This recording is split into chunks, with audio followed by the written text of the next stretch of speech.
afternoon, everyone. I'm Dr. Vinita, Apte, founder and director, TERRE Policy Center. TERRE means Earth in French, and we stand for technology, education, research, and rehabilitation for the environment. We are working on various aspects of climate change, especially the Paris Agreement, which falls in 2015, and all the ADCs have developed their own agendas. In that agenda, the fourth point of ADC of India was afforestation. And afforestation is a flagship program of TERRE Policy Center. Of course, there are other programs which are laid for climate change, like youth presentation, environment education, watershed management, and ocean literacy. We are helping to common people to get to know about the ocean. We have partners. We are the civil society partner for United Nations Ecosystem Observer status. Until today, through TERRE Policy Center, we have converted a barren land into forest land, and we have developed 24 forestries all over the India. Especially in my part, in my region, that's called Maharashtra. We've taken care of 15 barren lands to convert into green land, and other forestries are out of our region in all over India, it spreads. Secondly, we are working right now for greening the blue. When I was working in United Nations, there was a program called Greening the Blue. That means it helps to increase the blue forest, that is the cover for mangroves. And that's why we are working in coastal regions to develop this blue forest in the coastal regions of India. This helps to the community development nearby the coastal area, and we have partners in other 5 countries like India, like Sri Lanka, Bangladesh, and all other coastal countries where we work for the coastal resilience among the community development. We have planted 250,000 mangroves in a degraded mangrove forest, and more than 500,000 plants all over the India on the barren lands. We are a partner with International Ocean Institute for Ocean Literacy, and I'm proud to say that last 2 years we have conducted more than 4 courses for the layman to know about the ocean. It is beyond our capacity because every layman, every student, all the people, they doesn't know more about ocean, biodiversity, or any other aspect of ocean. So that's why we have associated with IOI, and they are helping us to develop the programs for layman. And we are conducting it's all online programs with a very special 2-hour session with the expertise. And it's really a popular among the students as well as the women who are at home, who doesn't go outside, or they are now households. So they are more interested to know about ocean. We say it's one ocean, one nation, one world. So with this I will hand over this mic to Antonella Vassallo, who is a partnering since last 3-4 years with TERRE Policy Center through International Ocean Institute. They have an academia on the ocean. And over to you, Antonella. Thank you very much, Vinita. It's my pleasure to be here and share this stage with you. So, I'm Antonella Vassallo, and I'm here representing International Ocean Institute. It's, I have to say, our first time at a climate COP, but the approach we take is that many of you here are scientists, and I'm sure most of you are now convinced that you cannot face climate or address climate challenges without addressing ocean challenges, and vice versa. And I'm here today to talk a little bit about another aspect which we believe is quite important, which is the importance, the critical importance, I believe, of creating a climate of literacy around ocean and climate. We, as Vinita has mentioned, we have worked together with many grassroots organizations, such as the one with TERRE, and by using this network of partnerships which are embedded within their own communities, we are able to share climate and ocean knowledge through these very dedicated events, teaching events, which are given directly to the community in languages and in a format which is really easily accessible and which reduces barriers to knowledge. I would like to make a few points while I'm here. So, as we gather here at COP29, the International Ocean Institute, which was founded by Elizabeth Mann more than 5 decades ago, we're here to advocate for commitment to ocean and climate literacy, which we believe is essential to achieving Agenda 2030, the UN framework on climate change, and other vital international commitments. As the climate crisis escalates, I want to take today's opportunity to emphasize once more the undeniable, urgent, and deeply intertwined link between ocean and climate. Ocean and climate literacy, the understanding of how ocean and climate influence each of us, and in turn how each of us influences them. Literacy equips us to make informed, responsible decisions that can shape the future of our planet.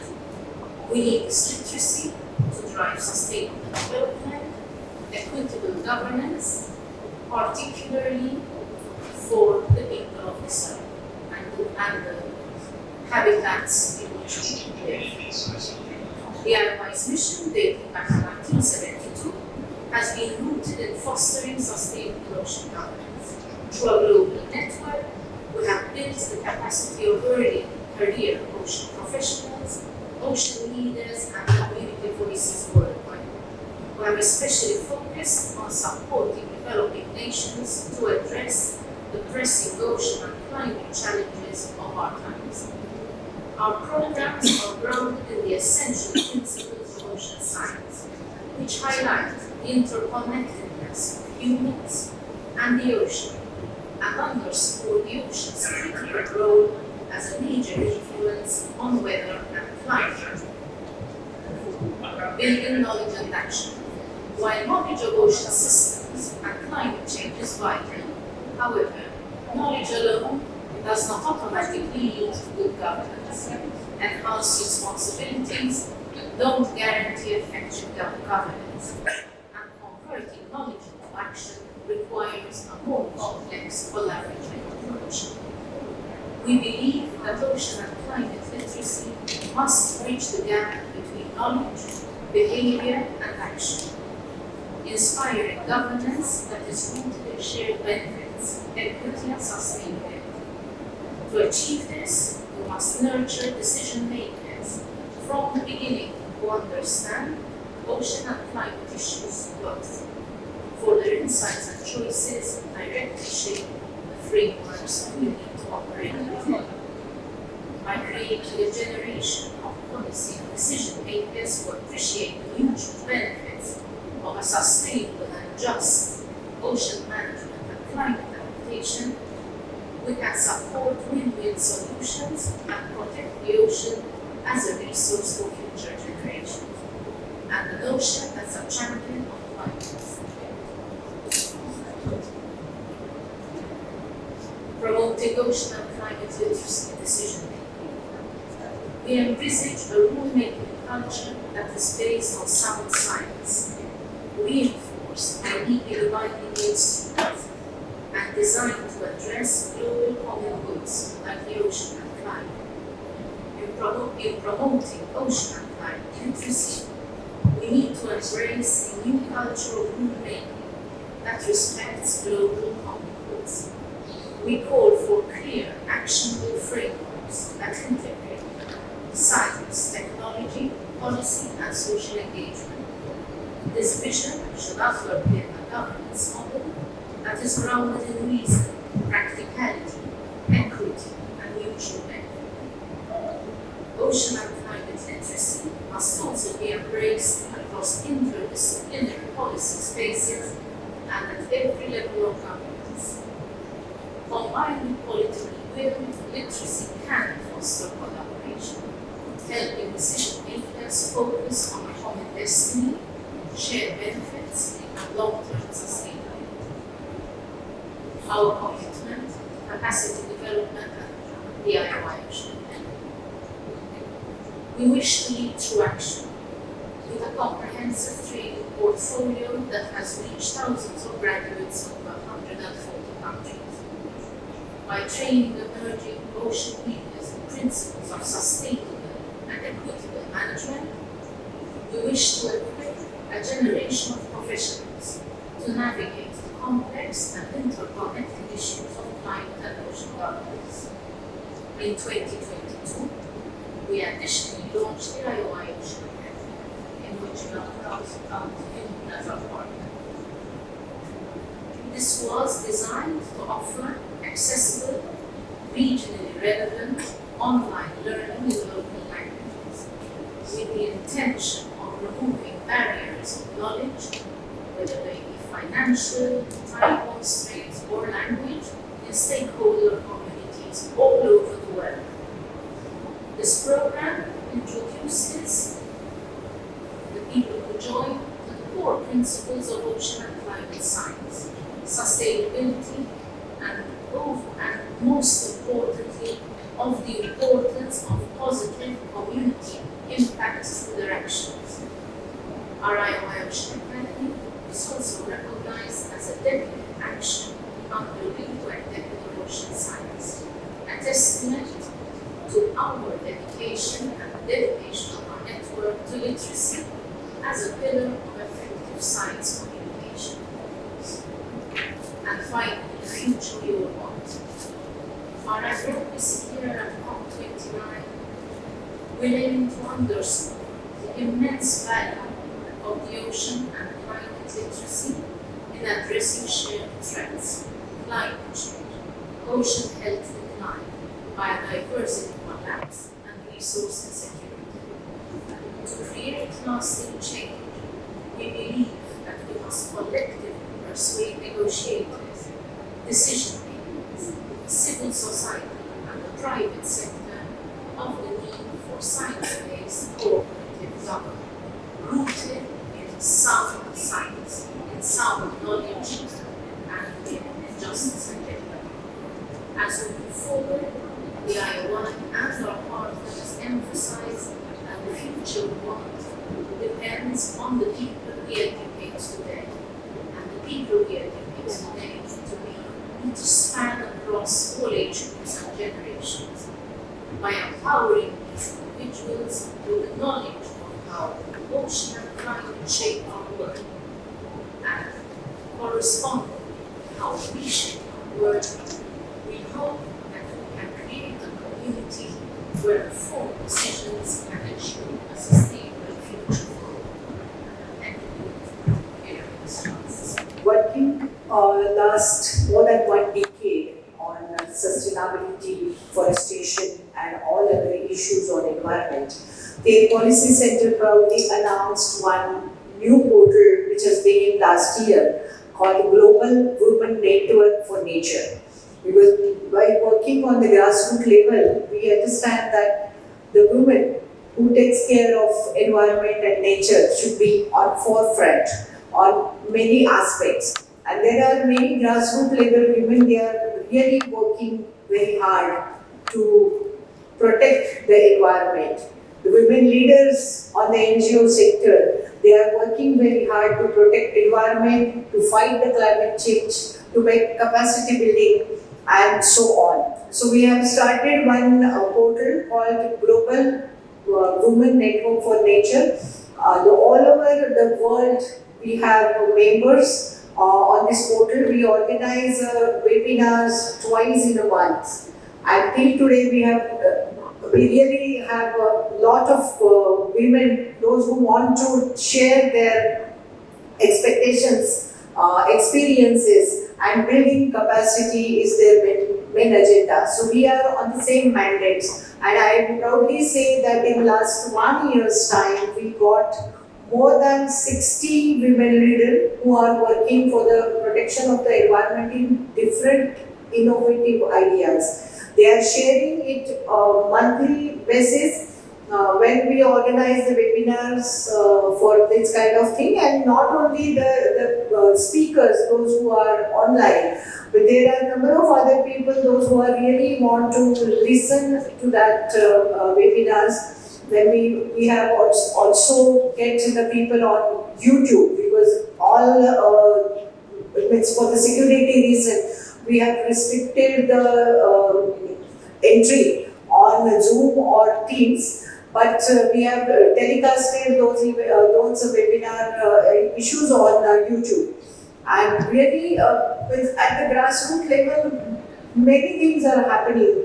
And that's a good sort of thing when we hear in climate meetings, in COP, in international meetings, that the future is really a big zero. But when we look at such kind of small people, those who are working tirelessly, so I always feel that there is definitely a silver line for the black cows. And that way we are going for the good future, good environment, good ocean, good nation, and of course the good TERRE. TERRE means earth. So I wish I open this floor if anyone wants to ask any questions.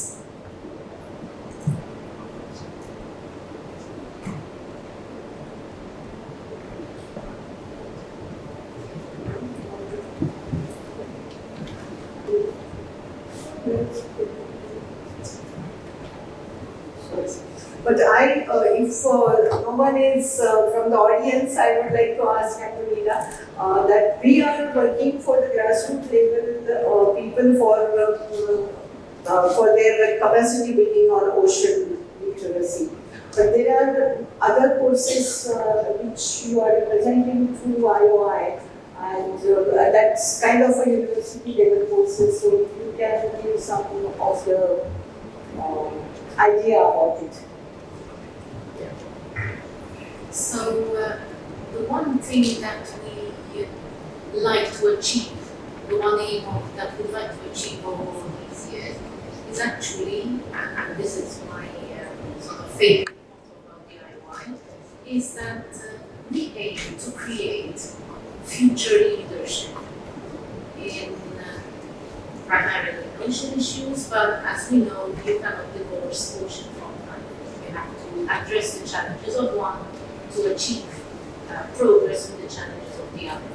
So one thing that we have aims to achieve over these years since the IOI was established in 1972 is to create a level of leadership in various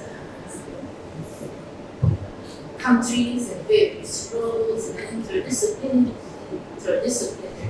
with an interdisciplinary focus in order to address holistically the issues we're facing. It's always very interesting. We started working with career erosion profession, but one thing we noticed from attending various meetings, from the work we've done, from the conversations we've had, is that very often something that we take for granted when erosion scientists, or we're climate scientists, or anything like that, is we somehow always assume that people understand what we're talking about. Now, practical experience, I think, has led us to realize that this is not the case. Sometimes you have the experience where somebody is in a decision-making position, extremely competent in their background, but maybe could benefit from having additional literacy and lest to forget, you might tell me big delegations, you have got some experts standing. The truth is that very often smaller delegations don't have the luxury of that kind of an entourage. So we have always believed passionately in creating capacity and developing knowledge. So that was our first mission, and now the fact that we have opened or realized the critical importance that even citizens have by their everyday action in influencing the outcome of certain behaviors. I think that has led us to embrace a wider definition of literacy and knowledge, always with the aim of encouraging and empowering everyone to make the best decisions. Secondly, when we talk about climate change, we know every day there are somewhere the storm, somewhere the drought, some islands. I mean, I'm coming to the small island countries, and it's really on the risk when we talk about those island countries and we think about what is next to coming to them. So, what is your opinion about it?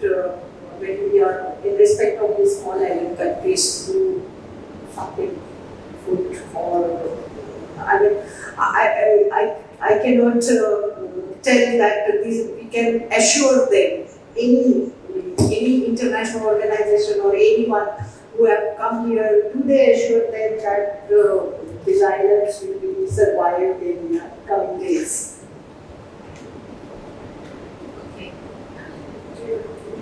Thank you. We have, I think you more than me, because you've attended more COPs than I have. The plight of the small island developing states is something which is quite high up on the agenda, and I'm quite positive that people far more expert than me have addressed this in many ways. Politically, economically, trying to develop capacity, trying to develop alternatives. Yesterday was such a side event of the legal aspect of statehood movement was discussed. This is all part of the knowledge that we need to incorporate, we as a world, as a globe, need to equip ourselves in order to be able to find the most just and equitable solution. It never is going to be easy, and I think listening to the different voices in this conference has been very eye-opening and very, I think, these are conversations that need to be had. There is, I hope, a future in which all these different voices, all these different needs, this need for justice, this need for equity, this need for balance will be achieved. And I strongly believe that an underpinning of this is a really sound knowledge. That's not to say that we need to wait for all the science to be there before we can act. I think we have the knowledge now, sufficient knowledge for us to act. Yes, the future is about that. Okay, thank you so much. It was just a passing question because I always have in my mind that the small island countries are really in the danger, because in which city I am staying, we really don't have any consequences about floods and all. We are very safe. We are staying in a very safe area. I am from Pune, India. So I always think, and sometimes I don't believe that there are some problems. I don't think that is a problem. I just have, every problem have a solution. But when thinking about it and thinking about the climate change, I always care that the small island countries are really in a bad shape, and we have to do together for them. So I wish everyone is working for small island countries and those who are affected by floods, droughts, and seasonal changes and climate change hazards. But again, I am very hopeful that such kind of meetings and such kind of voices will definitely give a good future to everyone. Thank you. Thanks a lot.